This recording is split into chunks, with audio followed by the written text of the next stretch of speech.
Robert and Dallas grew up as best friends. They would compete in everything, from races on the playground as children to getting the best grades as possible in middle school, which ended up going over to high school as well, to who could have the most friends, who could make the most friends.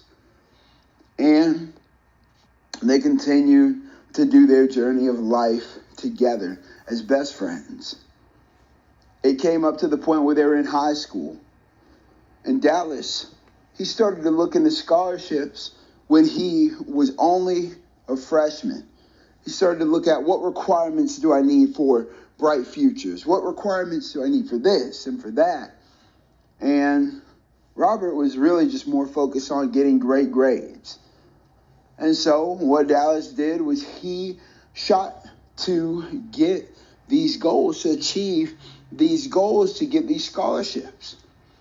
He talked to Robert about scholarships, but Robert didn't really care about that whole side of it, but he did care about competing. So they competed back and forth with grades. And as the 4 years went by, they were both near the top of their class with grades.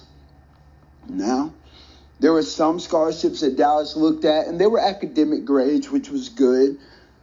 They were academic scholarships, which means that if he got great grades, he would get them. But then there were other scholarships that he looked at that had nothing to do with grades.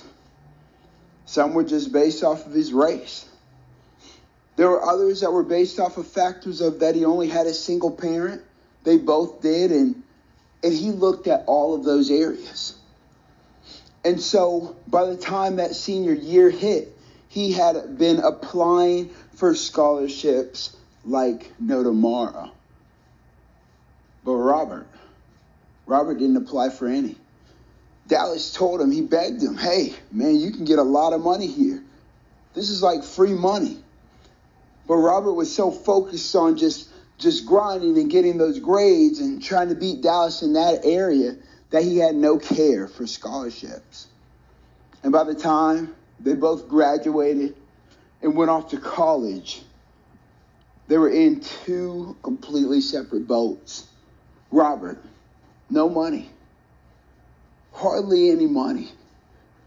He looked at paying for college and it was nearly impossible, but there was something that saved him called a loan. But this loan is money that is given to him to go to college and pay for books, but he has to pay all of this back to the government. And it also builds up interest as well. Student loans. But now, Dallas, he had multi-thousands of dollars. He had enough to help him pay for a place to live. He had enough extra money to help him pay for those books and also cover his college tuition. Guys, it's easy to end up in this boat. We don't have to be the one trying to scrape up money. We don't have to be the one trying to ask our parents for money for college. We don't have to be that because there's money out there. There are people who want to give that money to us through scholarships, and that warms their hearts. And Dallas warmed a lot of hearts of a lot of people who have a lot of money just for applying. There are so many scholarships that nobody ever gets. And that person who wanted to bless somebody isn't able to. And that makes him sad. Guys, apply for scholarships. There's a lot of money that's out there for you. Don't be Robert. Don't miss out on opportunities.